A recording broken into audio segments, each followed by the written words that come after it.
comment appliquer le fondamental. Et donc là, je vais vous montrer comment moi personnellement j'applique ce fondamental, comment je m'en sers dans mon trading, et puis surtout comment vous pourrez profiter de mes analyses à la fin de la vidéo. Donc c'est parti.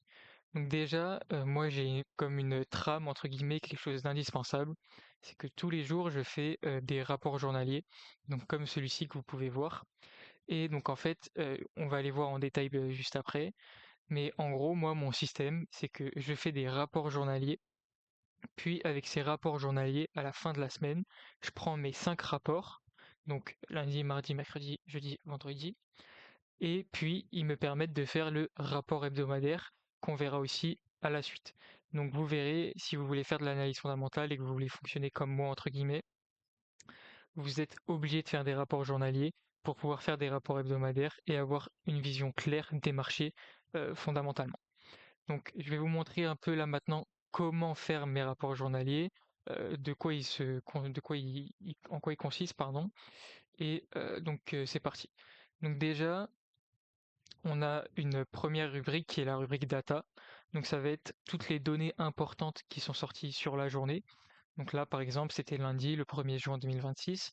On a eu des données de PMI manufacturier aux États-Unis, les données de l'emploi en zone euro, pardon, des données de croissance économique en Suisse et pareil sur la zone euro.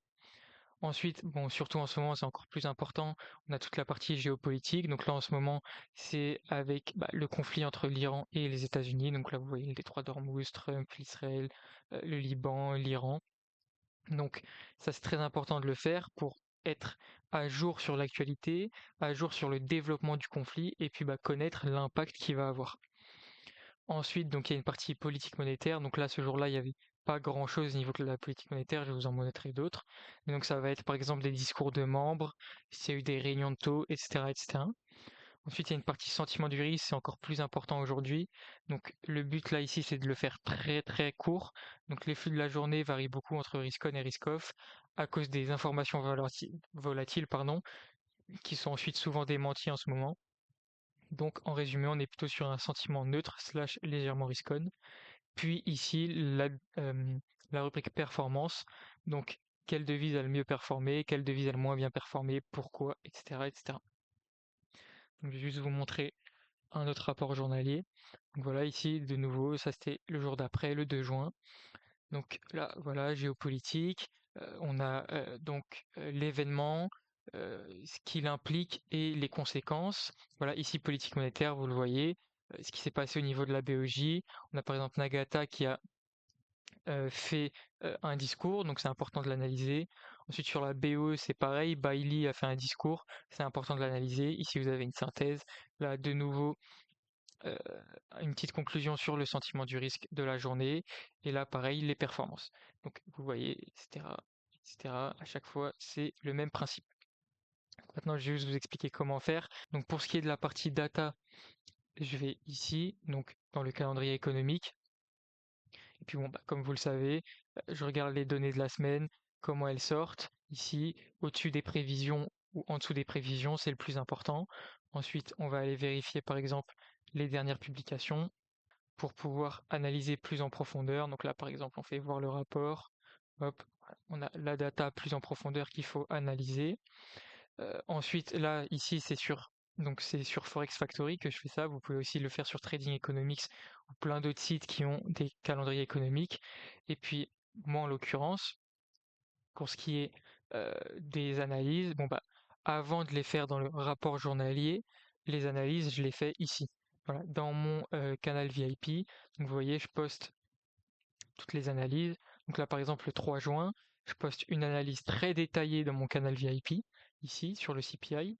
Et ensuite, dans mon rapport journalier, l'intérêt, c'est de le faire un peu plus résumé.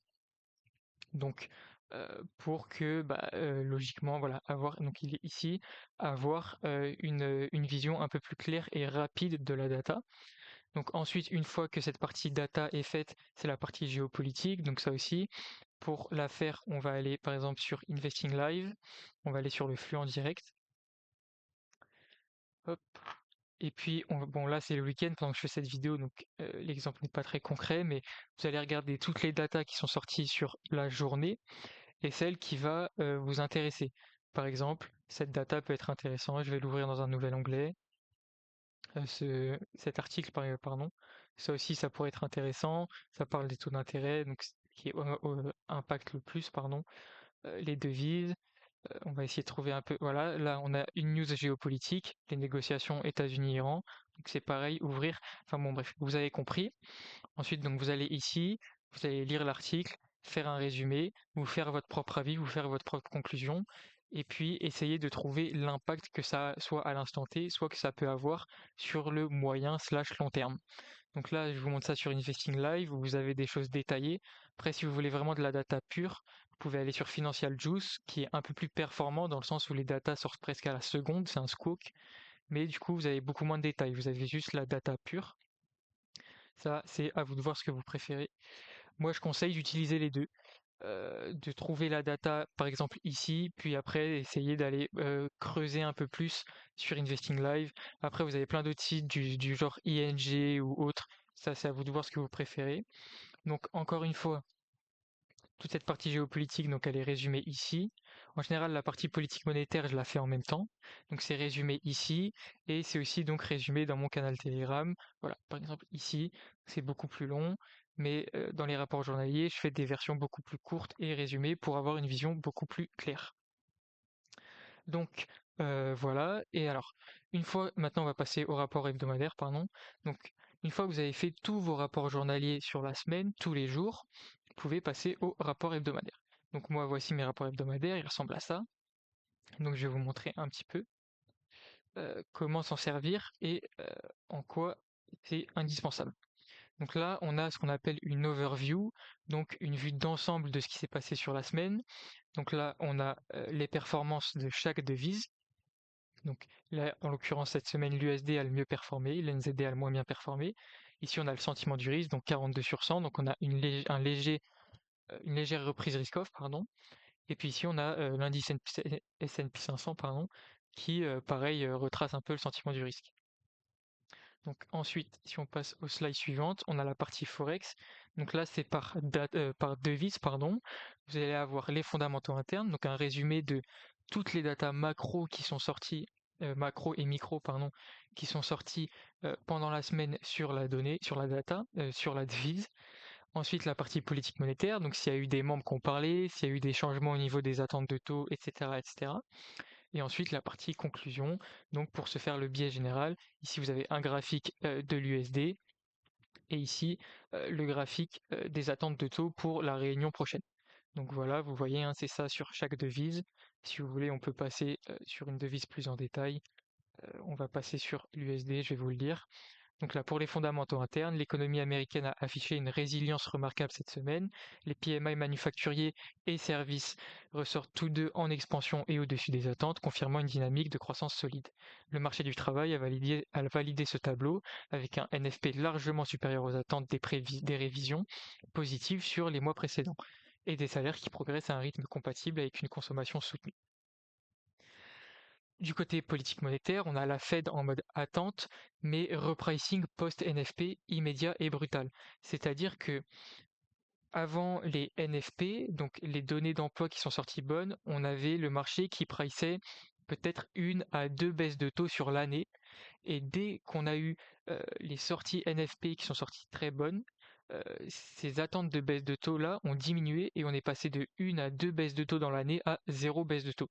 Donc ça évidemment ça soutient le dollar. On peut le voir ici avec cette hausse. Donc je continue de lire. Le marché ne price plus aucune baisse de taux cette année et intègre 44% de probabilité de hausse dès septembre. AMAC, qui est un membre de la Fed, a confirmé que l'inflation reste la priorité absolue et n'a pas exclu de monter les taux.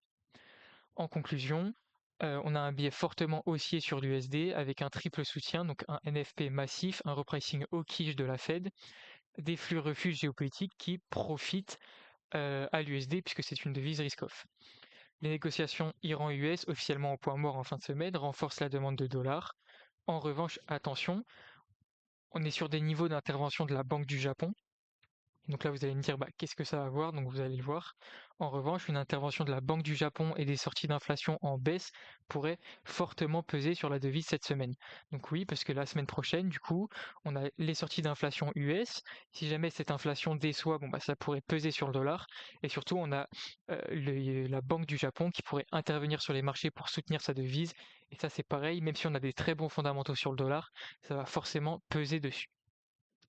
Donc voilà, vous avez compris, je passe au reste. Donc ça, c'est fait pour les 8 devises Forex. Et ensuite, une fois qu'on a fait ça, c'est selon moi la partie la plus importante, on a la partie watchlist.